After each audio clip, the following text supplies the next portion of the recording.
अगर किसी भाई के पास है तो कृपया स्टेज पे पहुंचा दें। सर गुड़गांव में मेरे मोबाइल का नंबर है साहब ने कहा था कि 97। क्लियर है सारी चीजें, तो उसके बारे में क्या कहना चाहेंगे? इसको रुका दो एक बार में। देखिए गुड़गांव की क्या स्थिति है, उस स्थिति पे तो मैंने एक शेर पढ़ा था, आपने वो रिकॉर्डिंग करी कि नहीं पता नहीं।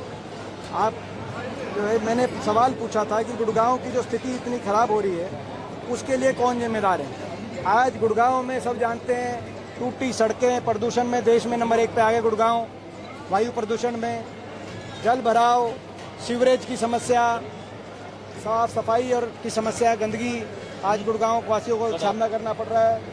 आज ट्रैफिक जाम की समस्या, हर तरीके से एक नरकीय जीवन की तरफ गुड़गांव को ये सरकार लेके गई। जिस गुड़गांव को हमने हमारे समय में, कांग्रेस पार्टी के समय में मिलेनियम सिटी बनाने का कार्य किया था, फॉर्च्यून 500 कंपनीज यहाँ आई थी हमारे समय, आपको याद होगा। गुड़गांव में चाहे वो रैपिड मेट्रो हो, चाहे गुड़गांव के अंदर गुड़गांव एक्सप्रेसवे उस समय बना, फरीदाबाद गुड़गांव 4 लेन की उस समय स्थापित हुआ, मानेसर के अंदर विश्व स्तरीय IMT उस समय एक बड़ा औद्योगिक केंद्र बना, ESI अस्पताल बना, गुड़गांव यूनिवर्सिटी बनी, इंडियन नेशनल डिफेंस यूनिवर्सिटी उस समय गुड़गांव के अंदर हम लेके आए थे। उस समय द्वारका एक्सप्रेसवे का 70% काम हो गया था। आप अभी की क्या स्थिति बनी, पिछले 11 साल में गुड़गांव में एक भी काम इन्होंने किया नहीं। आज बदहाली के अलावा गुड़गांव में कोई नया काम ये बता नहीं सकते। आज आपने देखा 11 साल से ना तो जो सिविल अस्पताल है वो बना, ना ही बस स्टैंड बना, कोई नया कोई विकास का कार्य हुआ। मगर फिर भी खट्टर साहब का जवाब आया कि गुड़गांव में कोई समस्या ही नहीं। संसद के अंदर ये लिखित जवाब है जो मैं शेयर कर चुका आप लोगों के साथ। तो एक कवि हुए हैं आदम गोंडवी जी, उनका एक शेर है, वो शेर की हमारी याद आती है। वो शेर है, तुम्हारी फाइलों में गांव का मौसम गुलाबी है, मगर ये आंकड़े झूठे हैं और ये दावा किताबी है। अगर गुड़गांव में कोई समस्या ही नहीं है तो फिर तो कुछ बचा ही नहीं कुछ बात करने को। तो ये 11 साल खट्टर साहब पहले मुख्यमंत्री रहे, अब ये उसी महकमे के मंत्री हैं। एक मेट्रो का खंभा आगे नहीं बढ़ाया इन्होंने। हमारे समय ब्यूटिफिकेशन के मामले में भी आपको याद होगा, गोल्फ कोर्स रोड के विकास की नींव हमारे समय रखी गई, MG रोड को विकसित किया गया।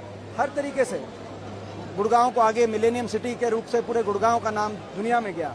अब तो ये इस एक शेर के अलावा कोई और मुझे इसका जो उनका उत्तर मिला कम से कम अच्छा, और अपने उत्तर में उन्होंने केवल ये नहीं कहा कि कुछ नहीं है, उन्होंने बताया कि हम इतना कर रहे हैं, इतना खर्च कर रहे हैं, इतना खर्च कर रहे हैं, वो योजनाएं बताई। मेरा प्रश्न भी वही था, वो मेरे प्रश्न से ही योजनाएं चुराई गई थी। मैंने कहा था कि ये जो इतना सरकारी आंकड़ों में और कागजों में इतना किया जा रहा है तो कहाँ जा रहा है, उन्होंने उसी को रिपीट किया। सर तो ये सरकार जो हुई है, क्या राहुल गांधी जी हार का कारण वही है? देखिए, हम पहले से कह रहे हैं कि भाजपा की जो सरकार है, यंत्र मंत्र तंत्र तुम्हें सब आ गया, शाम दाम दंड भेद, बेइंतहा हर तरीके से चुनाव आयोग का दुरुपयोग, कभी इलेक्शन की डेट बदलवाते हैं, कभी महाराष्ट्र से अलग कराते हैं, कभी चुनाव के अंदर इस तरह की हरियाणा में धनवर्षा की भाजपा ने चुनाव के समय, आप समझ गए जो मैं कह रहा हूं, और कभी फेक वोटर और वोटर लिस्ट के अंदर गड़बड़ियां करने का कार्य करते हैं, जो कि आपने बड़े पैमाने पे राहुल जी ने जो प्रेस कॉन्फ्रेंस करी है उससे साबित हुआ है।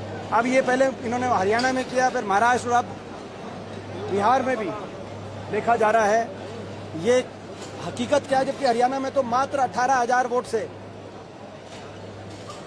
फर्क रहा था भाजपा और कांग्रेस में, और 22,000 वोट अगर ज्यादा होते कांग्रेस के तो कांग्रेस की पूर्ण बहुमत से सरकार बनती। केवल 18 से 20,000 वोट का फर्क है दोनों के मत प्रतिशत में। हरियाणा के अंदर जब से हरियाणा बना है तब से 15वीं विधानसभा है, लगभग आज तक सबसे ज्यादा मत प्रतिशत कांग्रेस को मिला तो इस बार मिला, लेकिन 18-20,000 वोट से किसी तरीके से मैनेज करके भाजपा ने इलेक्शन मैनेजमेंट से सरकार बनाई है। लोगों के जनभावना, व्यापक जनभावना से बनी हुई सरकार नहीं है।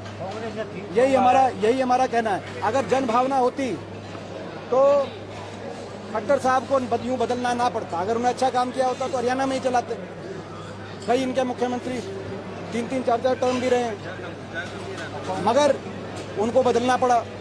वो यहाँ के लिए नहीं, लेकिन उनको सेंटर में कैप्टन अजय यादव ने कहा है कि अध्यक्ष बदलने वाले, तो क्या कुछ ऐसा विचार वो करके कांग्रेस का संगठन का विषय। अब तक के लिए बस इतना ही, फिर मिलते हैं एक ऐसी ही बड़ी खबर के साथ। तब तक के लिए नमस्कार और देखते रहिए हरियाणा जागृति 24। अगर आपको वीडियो पसंद आई हो तो लाइक करें व शेयर करें। ऐसी लेटेस्ट अपडेट पाने के लिए बेल आइकन प्रेस करना ना भूलें।